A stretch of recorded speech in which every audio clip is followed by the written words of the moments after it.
नमस्कार मित्रांनो, शुभविवाह मालिकेच्या आजच्या भागामध्ये आकाश आपल्या पिल्लूला म्हणजे क्षितिजाला घेऊन घरी आलेला असतो आणि तो घरी आलेला असताना मानसी अथर्व असा आवाज देतो. आता अथर्व मानसी धावत धावत येतात आणि अथर्व म्हणतो की अरे वा, आली आली आमची छोटी क्षितिजा आली, असं म्हणून आता तो धावत धावत येतो. आणि त्याच वेळेला त्याला ती म्हणते, म्हणजेच मानसी म्हणते की थांब अथर्व, तिला आतमध्ये घेऊ नकोस, थांब, तिची दृष्ट काढू दे, ती बऱ्याच दिवसानंतर आली आहे ना, थांब, तिची दृष्ट काढू दे मला, असं म्हणून आता मानसी हे नेहमीप्रमाणे तिची अगदी व्यवस्थितपणे दृष्ट काढते. तेव्हा मग अथर्व म्हणतो की हो हो, घ्या घ्या बाळाची अगदी व्यवस्थितपणे दृष्ट काढून घ्या, कोणाचीही दृष्ट नागायला नको आता तिला, असं म्हणून आता अथर्व तिला दृष्ट काढायला सांगत असतो. तेव्हा मानसी ही दृष्ट काढत असताना अथर्व म्हणतो की वा वा, मस्त मस्त, आणि आकाश म्हणतो की बघ बाळा, आपली मानसी मावशी आपली दृष्ट काढत आहे, बघ तिच्याकडे, असं म्हणून अथर्व आणि आकाश तिच्याकडे बघून हसत असतात. आणि मग त्यानंतर पिल्लूला आतमध्ये या, असं ती बोलते आणि क्षितिजा त्यावेळेला अथर्वसोबत आता आतमध्ये येत असते. त्यावेळेला मानसी आकाशला म्हणते की आकाश भाऊजी, जर आता तुमच्यासोबत क्षितिजासोबत ताई पण आली असती तर किती आनंद झाला असता ना. तेव्हा आकाश म्हणतो की हो, खरं तर मानसी, माझी पण इच्छा तीच होती, परंतु भूमी अजिबात ऐकायलाच तयार नव्हती, ती तिच्या डिसिजनवर फर्म होती. तेव्हा मग मानसी म्हणते की ठीक आहे, जाऊ दे, चला चला आपण आता क्षितिजाला तरी आतमध्ये घेऊया, असं म्हणून तिला आतमध्ये आणलं जातं. अथर्व म्हणतो की चला, आता आपली प्रिन्सेस परत घरी आली आहे. त्यावेळेला पौर्णिमा आणि रागिनी दोघीजणही बघायला लागतात आणि त्या आवाजाने ते खाली उतरतात. पौर्णिमा म्हणते की झालं, आलं यांचं, आता यांचा हा ड्रामा आहे तो सुरू होणार. त्यावेळेला रागिनी म्हणते की नाही गं, म्हणजे मला असं वाटलंच नव्हतं की भूमी इतक्या सहजासहजी क्षितिजाचा ताबा सोडेल. तेव्हा पौर्णिमा म्हणते की आई, मला तरी वाटतंय की भूमीने हे असा सगळा सहजपणे ताबा देण्याच्या मागे तिचं कोणतं काही कारस्थान तर नसेल, तिच्या डोक्यात काही प्लॅन तर शिजत नसेल ना, असा विचार येत असतो. त्यावेळेला मग आता अथर्व हा बाळाला घेतो आणि म्हणतो की पिल्लू ये ये, अथर्व काकाकडे ये, असं म्हणून तिला तो खेळवत असतो. आणि तेवढ्यातच रागिनी म्हणते की मरू दे, चल आपण जाऊया, असं म्हणून ती आता तिला घेते क्षितिजाला आणि म्हणते की अले रे, आमच्या सोनूला पिल्लू तो कोणाकडे आली, ती आत्याजीकडे आली, असं म्हणून आता तिला अगदी हातावर खेळवत असते आणि म्हणते की खूप छान, आता घर कधी अगदी भरल्यासारखं वाटतंय बघ, घरातलं गेलेलं चैतन्य अगदी परत आल्यासारखं झालंय नाही का रे, असं सगळ्यांना ती बोलते. आणि नंतर मग अथर्व म्हणतो की हो, आमचं घरातलं गेलेलं तेज परत आले, खरंच खूप बरं वाटलंय. त्यावेळेला मग आता लगेच अथर्व आणि मानसी म्हणतात की या सगळ्याचा ताईलाही त्रास होत असेलच, कारण आत्तापर्यंत ती क्षितिजाजवळ होती म्हणून तिला जरा बरं वाटत होतं, परंतु क्षितिजा आता पुन्हा आपल्याकडे आली आहे, त्यामुळे खरंच तिला थोडंफार का होईना वाईट वाटतच असेल. मानसी पण म्हणते की हो, तिचाही जीव तुटत असेल. त्यावर आता लगेच रागिनी म्हणते की कसला काय, काय जीव तुटत असेल, मला तर असं काहीच वाटत नाही, उलट तिला मोकळं झाल्यासारखं वाटत असेल. जेव्हा ती त्या माणसाबरोबर राहायला गेली तेव्हा तसंही तिला क्षितिजाला घेऊन जायचं होतं. तिला असं वाटलं असेल या थोड्या दिवसानंतर की तिला निर्दयी बोलू नये म्हणून तिने तिच्याबरोबर तिला घेऊन गेली होती, म्हणजे क्षितिजाला.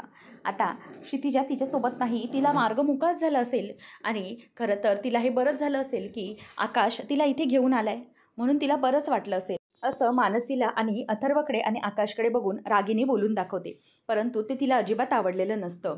आकाश म्हणतो की नाही आत्या, मला असं वाटत नाही की भूमीला क्षितिजाचं ओझं झालं म्हणून तिने इथे दिलं.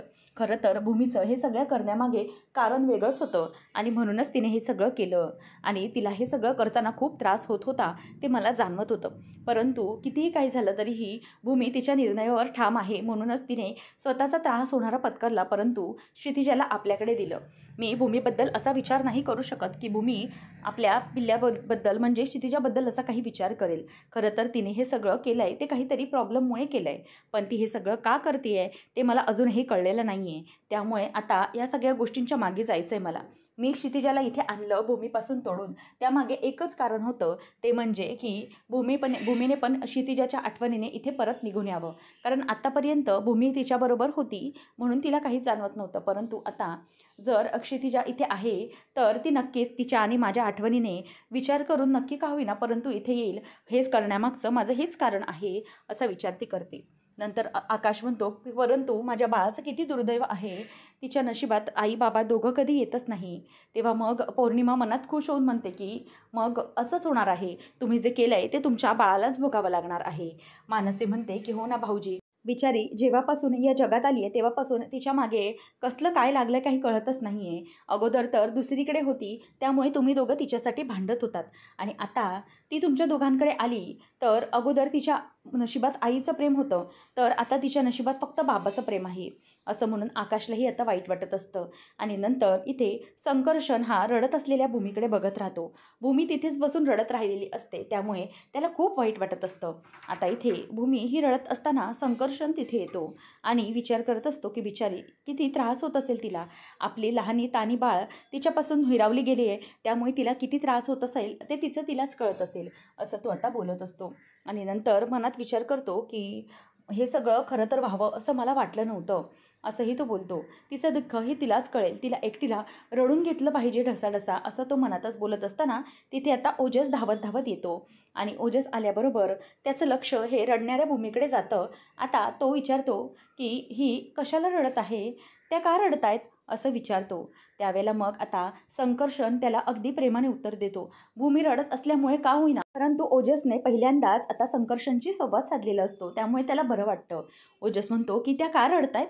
तेव्हा संकर्षण म्हणतो की बाळा, अरे क्षितिजा आहे ना, त्यांची मुलगी, त्या मुलीला कोणीतरी लांब नेलं आहे त्यांच्यापासून म्हणून. तेव्हा मग ती म्हणते, तेव्हा ओजस म्हणतो की म्हणजे असं का केलं असेल त्यांनी, ती तर खूप छोटी आहे ना, तिला तर तिची आई पाहिजे ना, मग तिला तिला कशाला लांब केलं आहे, असं बिचारा ओजस अगदी निरागसतेने विचारतो. त्यावेळेला मग संकर्षण म्हणतो की हो ना, खरंच म्हणजे त्यांनाही त्याचा खूप त्रास होतो आहे आणि तिलाही त्याचं खूप वाईट वाटतं आहे, ती क्षितिजाला खूप मिस करते, असं आता संकर्षण हा ओजसला सांगतो. आणि त्यामुळे त्याला खूप वाईट वाटतं. आता ओजस हा संकर्षणपासून भूमीजवळ येऊन उभा राहतो आणि तिला रडत असताना तो बघतो आणि त्याला खरं तर खूप वाईट वाटत असतं. आता संकर्षण बघत असतो की नक्की ओजस काय करणार आहे, आणि जर भूमीचं आणि ओजसचं नातं चांगलं झालं तर ते त्यालाच हवं असतं. त्यामुळे आता तो खूपच आनंदाने म्हणजेच त्याच्याकडे बघतच राहिलेला असतो की नक्की काय होणार आहे. तेव्हा मग तो आवाज देतो की काय झालं, का रडताय. तेव्हा मग पटकन भूमी मागे बघते आणि मागे बघितल्यानंतर आता ती पटकन बघते आणि मग भूमी रडत असताना तो बिचारा तिचे डोळे पुसतो आणि तिला म्हणतो की तुम्ही मला बाळ म्हटलात तरी चालेल मला, असं म्हटल्यावर आता भूमीला खूप रडायला येतं आणि भूमी त्याला मिठी मारून खूप रडायला लागते. कारण एखादं लहान मुलंच लहान मुलाची रिप्लेसमेंट होऊ शकतं आणि छोटासा ओजस हा आपल्याला इतक्या प्रेमाने समजून घेत आहे हे पाहून भूमीलाही अगदी भरून वाहिलेलं असतं. म्हणून ती त्याला पटकन जवळ घेते आणि ओजसचं आणि भूमीचं हे कनेक्शन झालेलं पाहून संकर्षणलाही खूप बरं वाटतं. आता संकर्षण मनातच म्हणतो की खरं तर भूमी आणि ओजस यांचं कनेक्शन, यांचं एक वेगळं नातं तयार झालेलं मला हवंच होतं, परंतु त्याच्यासाठी भूमीची पोटची मुलगी म्हणजेच क्षितिजा तिच्यापासून दूर व्हावी हे मला कधीच माहीत नव्हतं किंवा मला कधीच असं वाटलं नव्हतं. हे खूप चुकीचं घडतं आहे, असं संकर्षण विचार करत असतो. तर इथे रागिनी स्वतःच्या रूममध्ये आलेली असताना पौर्णिमा तिथे ओवाळणीचं ताट घेऊन उभी असते. ती पौर्णिमाला बघतच आश्चर्याने विचारते की काय गं, हे काय चाललंय तुझं, अचानकच असं औक्षणाचं ताट वगैरे तयार करून अगदी हसत हसत उभी आहेस.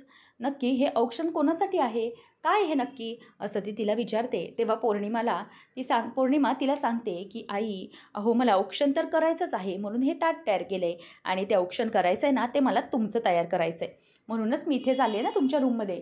तेव्हा मग ती म्हणते की माझं औक्षण, का गं बाई. तेव्हा ती म्हणते की अगं हो, तुझं औक्षण करायचं आहे मला, कारण काही झालं तरीही तुम्ही आज खूप मोठी लढाई जिंकल्यासारखे झालात ना, म्हणजे भूमीला तिच्या लेकीपासून तोडलंत तुम्ही आणि भूमीला आणि आकाशला कायमचं एकमेकांना दुःख दिलंत, त्याच्यासाठीच मी हे सगळं करते. म्हणजे तुम्हाला माहिती आहे का, आपल्याला वाटलंही नव्हतं की भूमी अगदी सहजासहजी त्या पोरीचा ताबा सोडेल आणि मग आपल्याकडे तिला देईल, परंतु आज बघा ना काय झालं ते, तिने चक्क त्या मुलीचा ताबा सोडला आणि आकाशकडे तिला दिलं. म्हणूनच मला खूप आनंद झाला आहे, म्हणूनच मी हे केलं आहे. तेव्हा मग आता रागिनी म्हणते की अच्छा असं असेल तर हो हो, ओवाळ बाई मला ओवाळ, कारण ही खूप मोठी अचिव्हमेंट आहे माझी, त्यामुळे मला ओवाळलंस तर खूपच बरं वाटेल, असं रागिनी आता तिला बोलून दाखवते आणि मग तिला ओवाळायला सांगते. तेव्हा मग आता पौर्णिमा ही रागिनीजवळ येते आणि म्हणते की या, मी तुम्हाला ओवाळतेच आणि खरंच आज खूप मोठी बाजी जिंकलो आहे आपण, असंही ती तिला आता बोलून दाखवते. आणि पौर्णिमा ही म्हणते की या ओवाळते आणि तिला ती आता छानपैकी ओवाळते आणि ओवाळल्यानंतर तिला मिठाई देखील भरवते आणि रागिनी म्हणते की वा वा, खरंच खरंच खूप आनंदाची बातमी आहे आजची. म्हणजे खरं तर मला ओवाळण्याची गरजच होती. तेव्हा मग रागिनी म्हणते, की "अगं, मला काय वाटलं माहिती आहे, की आज जिवतीपूजन आहे, माझी आई नाही म्हणून तू माझी ओवाळणी करतेस की काय?" तेव्हा मग ती म्हणते, की "नाही, जिवतीपूजनासाठी नाही, परंतु हो, जिवतीपूजनासाठी म्हणजेच भूमीची पोरगी त्याच दिवशी आपण तिच्यापासून कायमची लांब केली, याचा तर आनंद मला खूप झालेला आहे." आता रागिनी म्हणते, की "हो, मी तर त्याचा विचारच नव्हता केला. हो, आज जिवतीपूजन आहे नाही का? आणि त्याच दिवशी भूमीची पोरगी ही तिच्यापासून लांब गेली, याचा आनंद आता त्या दोघींनाही झालेला असतो. दोघीही आनंदाने असतात." तेव्हा रागिनी म्हणते, की "खरं तर ना, हे माझ्या पत्त्यावरच पडणारं होतं, म्हणून खरं तर मी आकाशला भडकवलं." तेव्हा पौर्णिमा म्हणते, की "हो, मला समजलं, की ती क्षितिजा आपल्याकडे आली तर तुम्हाला त्याचा जास्त फायदा होईल आणि म्हणूनच तुम्ही हे सगळं केलं भूमीला त्रास देण्यासाठी." तेव्हा मग आता रागिनी म्हणत असते, की "हो, अगं भूमीला त्रास देण्यासाठी तर केलंच, पण आणखी एक गोष्ट म्हणजे तुला माहिती आहे का, एकदा क्षितिजा आकाशकडे आली, की तो तिच्यामध्येच गुंतून राहील. तिचं सगळं करण्यामध्ये गुंतेल आणि बाकीकडे त्याला लक्षच देता येणार नाही आहे. त्याला ऑफिसमधल्याही कामामध्ये लक्ष घालता येणार नाही, कारण त्या कार्टीमध्ये तो गुंतलेला असेल. त्यामुळेच मला असं वाटतंय, की आता लवकरात लवकर मला हे सगळं करता येईल. म्हणजे आकाशला मी सांगेन, की तू क्षितिजाकडे लक्ष दे आणि मी ऑफिसकडे लक्ष देते. असं म्हणून ऑफिसमधला सगळा कारभार हा हळूहळू मी माझ्या हातामध्ये घेईन. म्हणजे काय ना, प्रश्नच नाही ना परत." असं ती आता बोलून दाखवते. त्यावेळेला मग आता पौर्णिमा ही सांगत असते, की "किती काही झालं तरीही आता तुम्ही काय करणार आहात? आपण आता पुढे काय करायचं आहे?" रागिनी म्हणते, की "आता आपण काही करायचं नाही. तू जसं मला म्हणतेस ना, की आपली गँग आहे, त्यातल्याच एखाद्या टोणग्याला आपण कामाला लावायचं." असं म्हणून आता रागिनी ही फोन लावते आणि म्हणते, की "हॅलो दीपक, आता ऐक काय करायचं ते. आमच्या ऑफिसमधला एक एम्प्लॉई आहे, कोणतरी एम्प्लॉई असेल, त्याच्या बाबतीत काहीतरी घडवून आणायचं आणि त्याला हॉस्पिटलमध्ये ॲडमिट करायला लावायचं. पुढे काय करायचं ते मी सगळं तुला सांगते." असं म्हणून आता रागिनी सगळा प्लॅन त्याला समजावून सांगत असते आणि पौर्णिमाला मात्र रागिनी हे जे काही चाल खेळत असते त्याचा तिला खूप अभिमान वाटत असतो, की माझी सासू ही काय काय करते आणि काय काय करू शकते, हे सगळं पाहून तिला खूपच आता आनंद झालेला असतो. पौर्णिमाला आता रागिनी फोनवर बोलते, की "दीपक आलंय का लक्षात? आणि हा प्लॅन जसाच्या तसा वर्क झाला पाहिजे, कळलं?" तेव्हा मग क्लिअर असं बोलून ती फोन ठेवून देते. आता पौर्णिमा म्हणते, की "वा आई, खरंच भारी काम केलंत तुम्ही." मानसी आणि भूमी बाहेर भेटलेल्या असतात. मानसी म्हणते, की "ताई, अगं चेहरा का असा झालाय तुझा? बघ किती कोमेजल्यासारख्या झालाय. तुझ्या चेहऱ्यावरूनच दिसतंय, की तू रात्रभर झोपली नाही आहेस आणि रडून रडून तुझे डोळे अगदी सुजलेत, चेहराही सुजला आहे. खूप त्रास होतोय तुला. आणि जर इतकंच ताई सगळं होत होतं, तुला त्रास होत होता, तर मग तू आकाश भाऊजींना कशाला दिलं, क्षितिजाला कशाला त्यांच्याकडे सोपवलंस?" त्यावेळेला मग ती म्हणते, की "नाही, हे करणं मला गरजेचं होतं म्हणून. मला स्वतःचा त्रास कळतोय, परंतु आकाशच्याही त्रासाचा मला विचार करायलाच हवा ना. म्हणजे इतके दिवस आकाश माझ्यापासून आणि तिच्यापासून वेगळा होता, त्यामुळे त्यालाही त्रास होतच होता. आणि आकाश कितीही दाखवत होता, मी थोडे दिवस त्याला म्हणजे चॅलेंज केलं, की तू तुझं डेली रुटीन चालू कर आणि ऑफिस चालू कर. परंतु तरीही मला माहीत होतं, की आकाश फार दिवस या सगळ्यावर तग धरून राहिला नसता. त्याला हे सगळं नसतं जमलं. तो स्वतः नंतर परत हारला असता.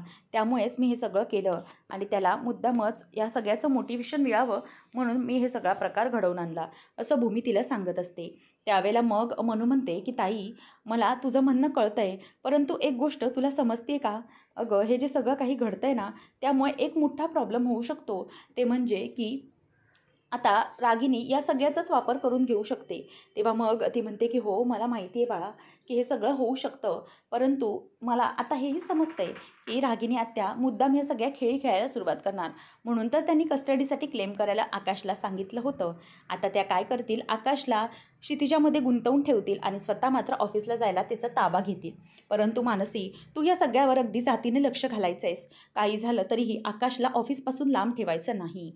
आणि क्षितिजालाही तुला लक्ष द्यायला लागेल, कारण आकाश जर गेला तर तुला तिच्याकडे बघावं लागेल आणि जर आकाश नसेल तर मला एक भीती वाटते, ते म्हणजे पुन्हा एकदा रागिनी आत्या तिच्याबद्दल काहीतरी चुकीचं घडवून आणू शकतात.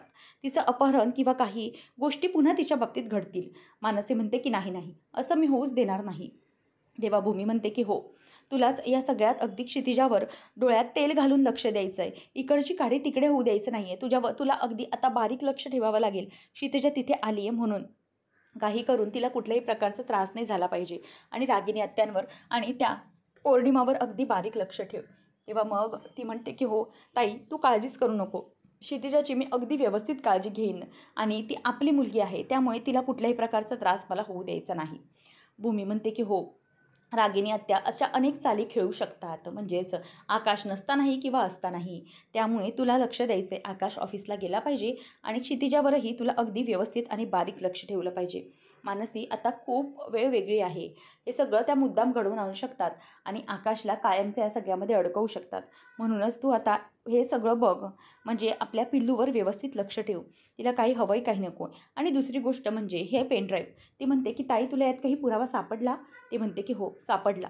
म्हणजेच समोरचं बंगल्याचं जे फुटेज होतं ना तिथून सापडला आणि तिथून एक संशयास्पद व्यक्ती दिसली, जी आपल्या तिथून भिंतीवरून चाललेली होती आणि बाहेर जाताना तो अगदी घाबरलेला दिसला होता.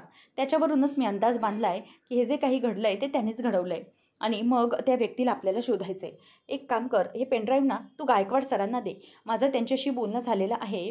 हा पेनड्राईव्ह तू त्यांना दे आणि त्यांना हे सगळं सांग आणि या माणसाला लवकरात लवकर शोधायला सांग आणि या सगळ्यामागचं जे सत्य आहे ना ते लवकरच समोर येईल. आणि म्हणूनच मी तुला हे पेनड्राईव्ह देते. तू व्यवस्थित हे सगळं बघ म्हणू आणि त्यांनाही सांग लक्ष ठेवायला. आणि तूही या सगळ्यात लक्ष ठेव की हा असाच माणूस म्हणजे दुसरं कोणीही बाहेर येत नाही आहे ना. आता आत्याला या सगळ्यामध्ये आपण अडकवायचंच आहे असं ती सांगत असते. तर आकाश हा क्षितिजाला घेऊन रूममध्ये येतो आणि म्हणतो की पिल्लू तुला माहिती आहे का, आता तू आपल्या घरी लवकर आली आहेस ना परत. आता तू घरी आली आहेस तर आपण ना खूप मजा करूया. तुला माहिती आहे आज बाबांनी खास तुझ्यासाठी सुट्टी घेतली. आज ऑफिसला बाबा जाणारच नाही आहे. मग बाबा आणि क्षितिजा आज खूप मजा करणार आहे. खूप धमाल करूया. आणि हा बघ टुटू पण आहेच आपल्या सोबतीला. आपण ना सगळे मिळून खूप मजा करूया असं आकाश तिला सांगत असतो. आणि त्याच वेळेला तिला तो म्हणतो की हे बघ काय आणलं मी तुझ्यासाठी, आपण खूप धमाल करूया. तेव्हा ती रडायला लागते आणि रडायला लागल्याबरोबर तो म्हणतो की काय झालं पिल्ल्या, तुला भूकू लागली आहे का, असं म्हणून तो दुधाची बाटली तिला देत असतो. परंतु ती दूध प्यायलाही तयार नसते. आकाश म्हणतो की मग काय झालं आहे काय तुला, का रडतीयस तू, तुला आईची आठवण आली आहे का. आता आईचं नाव काढल्याबरोबर क्षितिजा लगेच रडायची थांबते. आकाश म्हणतो बघ कशी लबाड आहे ती, आईचं नाव काढल्याबरोबर लगेच कशी रडायची बंद झाली. क्षितिजा तू तुझ्या आईला खूप मिस करतेस ना, असं तो तिला विचारतो आणि नंतर म्हणतो की हो गं बाळा, मी तुझं दुःख समजू शकतो, कारण मी पण ना तुझ्या आईला खूप मिस करतोय. आपण दोघंही आपल्या आईला खूप मिस करतोय की नाही. बरोबर, मला माहिती आहे की तू ही त्यावेळेला मिसच करतेस, परंतु काळजी करू नकोस, आपली आई पण लवकरच आपल्याकडे येईल, मी आणेन तिला. असं म्हटल्यावर आता अथर्व धावत धावत येतो आणि आकाश असा आवाज देतो. आकाश म्हणतो की काय रे अथर्व, काय झालं, इतका घाबरत का आलायस तू इथे. तेव्हा तो सांगतो की आकाश ऑफिसमध्ये खूप मोठा प्रॉब्लेम झाला आहे. आपला एक वर्कर आहे ना त्याच्या डोक्यावर एक मोठी प्लेट पडली आणि त्यामुळे त्याला गंभीर इजा झाली आहे. मग तो म्हणतो की काय, मग त्याच्या बाबतीत काय करायचं आहे, हॉस्पिटल वगैरे. तेव्हा मग अथर्व सांगतो की त्याला हॉस्पिटलमध्ये ॲडमिट केलेलं आहे, परंतु तिथे सांगितलं की त्याच्या डोक्याला लागल्यामुळे दुसऱ्या ठिकाणी ॲडमिट करावं लागेल. मग तो म्हणतो की ठीक आहे, कुठे, मग नंतर तो म्हणतो की ठीक आहे आपण बघूया, आता आपल्याला जावं लागेल असं तो सांगतो. तरी ते भूमी ही देवघरात येते आणि बाप्पाजवळ नमस्कार करून म्हणते की हे बाप्पा, मला खरंच खूप भीती वाटते. म्हणजे क्षितिजा तिकडे गेली आहे, मी आकाशकडे तिचा ताबा सोपवला तर आहे, परंतु मला भीती वाटते, तिकडे रागिनी आत्या आहेत. त्यामुळे रागिनी आत्या माझ्या मुलीला काहीही करू नको देऊ देत. तिच्यावर तुझं अगदी कृपादृष्टी राहू दे. तिच्या बाबतीत काहीही चुकीचं घडून देऊ नकोस, याचंच मी तुला आता साकडं घालते. आणि गणपती बाप्पा माझ्या आकाशवर आणि माझ्या क्षितिजावर तुझी कृपादृष्टी कायम राहू दे. ते तिथे आहेत, तिथे एक राक्षस आहे, त्यामुळे त्या बाईच्या तावडीतून त्यांची व्यवस्थित सुटका होऊ दे. आता भूमी ही देवाला फूल वाहते, तेव्हा उदबत्ती असते, ती भूमीच्या हातावर तिची राख पडते. भूमी चटकन चटका लागल्यामुळे हात बाजूला घेते आणि म्हणते की हे कसं घडलं अचानक. ती म्हणते की देवा, हा कसला तू संकेत तर दिला नाही आहेस ना, कारण आतापर्यंत असं कधीच घडलं नव्हतं. म्हणजे असा चटका हा माझ्या हाताला वगैरे कधीच लागला नव्हता, आज अचानक हे असं कसं झालं, असा विचार आता तिच्या मनामध्ये यायला लागतो. आणि ती देवाला हात जोडत म्हणते की देवा प्लीज माझ्या बाबतीत असं काही घडू देऊ नकोस. जर काही चुकीचं असेल तर त्या गोष्टी बाजूला कर. आकाश आणि अथर्व धावत धावत निघालेले असतात. तर आता आकाश म्हणतो की हे बघ चल, मी निघतोय आता. तेव्हा मग तो म्हणतो की रागिनी आत्या, तू एक काम कर, तू ऑफिसमध्ये बघ काय हवंय नको आहे, म्हणजे तिथे लक्ष दे. तिथेही पब्लिक भितरलेली असेलच, म्हणून तिथे तू जरा सावर. आम्ही दोघंही हॉस्पिटलमध्ये जातो. रागिनी म्हणते की अरे पण बाळा क्षितिजा. तेव्हा मग तो म्हणतो की मानसी आहे क्षितिजाजवळ, काळजी करण्याची गरज नाही आहे, आम्ही निघतो. असं म्हणून आता अथर्वला तो सांगतो की मला सांग कुठलं हॉस्पिटल आहे. तेव्हा मग अथर्व सांगतो की अरे ॲक्च्युली जे हॉस्पिटल होतं त्या हॉस्पिटलमधून दुसरीकडे हलवण्यात आलं आहे, ते न्यूरोलॉजी हॉस्पिटल आहे, तिथे नेलं आहे, न्यूरोलॉजिकल हॉस्पिटल. तेव्हा मग आकाश म्हणतो की बरं ठीक आहे चालेल, आपण निघूया. तर रागिनी आता खूप खुश झालेली असते आणि मनातल्या मनात आनंदाच्या उकळ्याच फुटत असतात. प्लॅन ठरल्याप्रमाणे तिचं सगळं काही घडत असतं. म्हणून आता ती पटकन बाजूला होते आणि तिच्या माणसाला हॅलो असं म्हणून फोन लावते. आणि क्षितिजा ही मानसिक बरोबर असते म्हणून तिला आता काही टेन्शन नसतं. ती तिचा प्लॅन करायला मोकळी असते. तरी ते संकर्षण हा पाणी पीत पीत निघतो आणि म्हणतो की येस, मी पोचतच आहे, तुम्ही सगळी तयारी करून ठेवा, मी बघतो पुढे काय करायचं ते येऊन. त्याच वेळेला आता तो पाणी पीत असताना बाहेर निघत असताना अचानक पाण्याचा ग्लास त्याच्या हातून खाली पडतो आणि फुटतो. आधी तो फुटल्याबरोबर भूमीचं तिथे लक्ष जातं आणि तीही घाबरते आणि हे अचानक कसं काय घडलं असं ती विचारायला लागते. त्याच वेळेला आता इथे भूमी धावत धावत येते आणि म्हणते की हे काय झालं. तेव्हा तो म्हणतो की शिट, नंदू नंदू कुठे आहेस तू. परंतु तो येत नसतो. भूमीला तो सांगतो की प्लीज हे बघशील. तेव्हा ती हो असं म्हणते. तेवढ्यातच सुलोचना येते आणि म्हणते की बापरे, म्हणजे हा अपशकुनच घडला असं समजायचं. आजपर्यंत कित्येक वेळा तुम्ही एमर्जन्सीसाठी बाहेर पडायचात, परंतु आज पहिल्यांदाच तुमच्या हातून हा काचेचा ग्लास फुटला. असं कसं झालं म्हणायचं. नाही, काय म्हणणार आता याच्यात, असतो एकेकाचा पायगुण, असं ती भूमीला टोमणा मारते. आणि भूमी देखील रागाने बघत असते. तेव्हा संकर्षण तिला म्हणतो की हे बघा, हे सगळे जे तुम्ही काही बोलताय ना, त्याला मी अजिबात मानत नाही. त्यामुळे उगीचे असलं काही पण बोलत बसू नका. असं म्हणून आता तो भूमीला म्हणतो की बघशील प्लीज. तेव्हा भूमी म्हणते की हो, तुम्ही जा, मी बघते. आणि संकर्षण सुलोचनाकडे रागाने बघत तिथून निघून जातो. आणि नंतर निघून गेल्यावर भूमी आता तिकडच्या त्या काचा सावरायला लागते आणि उचलत असते. सुलोचना तोंड वाकडं करून तिथून बाजूला निघून जाते. आता त्यावर भूमी काचा गोळा करत असताना ती विचार करायला लागते की हे असं कसं घडलं. म्हणजे हा नक्कीच काहीतरी या बोलल्यात तसं अपशकुन आहे का. नक्की काय घडलं असेल, चुकीचं तर नाही ना, असा विचार येत असतो. पुढच्या भागामध्ये आपण पाहणार आहोत की कोलते म्हणजे ज्याचा ॲक्सिडेंट झाला त्याची बायको आणि आकाश अथर्व दोघंजण हे संकर्षणच्या केबिनमध्ये येतात. आणि संकर्षणला आकाश सांगतो की जिथे अपघात झाला ते आमच्या ऑफिसमधला एम्प्लॉई आहे, त्यामुळे. तर इथे भूमीला आता चालता चालता एका व्यक्तीचा वॉर्ड बॉयचा धक्का लागतो आणि त्याच्या हातातल्या वस्तू खाली पडतात. म्हणूनच आता तो वॉर्ड बॉय हा त्याच्या हातातल्या ज्या ट्रेमधल्या वस्तू आहेत ते उचलण्यासाठी चाललेला असतो. त्याच वेळेला आता भूमीचं लक्ष हे त्याच्याकडे जातं. आणि भूमीचं लक्ष हे त्याच्याकडे गेल्याबरोबर त्याचे डोळे बघितल्यावर भूमीला जरासा संशय येतो आणि तो खरं तर दीपकच असतो. भूमी त्याच्याकडे बघून विचार करते की हा कोण होता. याला मी अगोदर कुठेतरी पाहिल्यासारखं झालं आहे. याचे डोळे मी हल्लीच कुठेतरी पाहिलेत असं ती म्हणते. तरी ते संकर्षण हा कोलतेला सांगत असतो, मिसेस कोलतेला, तुम्ही काळजी करू नका, लवकरच तुमच्या नवऱ्याला 10 ते 12 तासात शुद्ध येईल, त्यामुळे तुम्ही घाबरू नका. त्याच वेळेला आता सिस्टर ही धावत धावत येते आणि म्हणते की सर, एक खूप मोठा प्रॉब्लेम झालेला आहे. तेव्हा मग तो विचारतो की कोणता, काय प्रॉब्लेम झाला. त्यावेळेला मग ती सांगते की सिस्टर त्यांना प्रॉब्लेम झाला आहे आणि ते आता नाही आहेत असं म्हटल्यावर त्याला धक्काच बसतो. आता भूमी या सगळा प्लॅनिंग समजू शकेल का, नेमकं ती काय करेल पाहणं रंजक ठरेल. अशाच अपडेट्ससाठी चॅनलला नक्की सबस्क्राईब करा. धन्यवाद.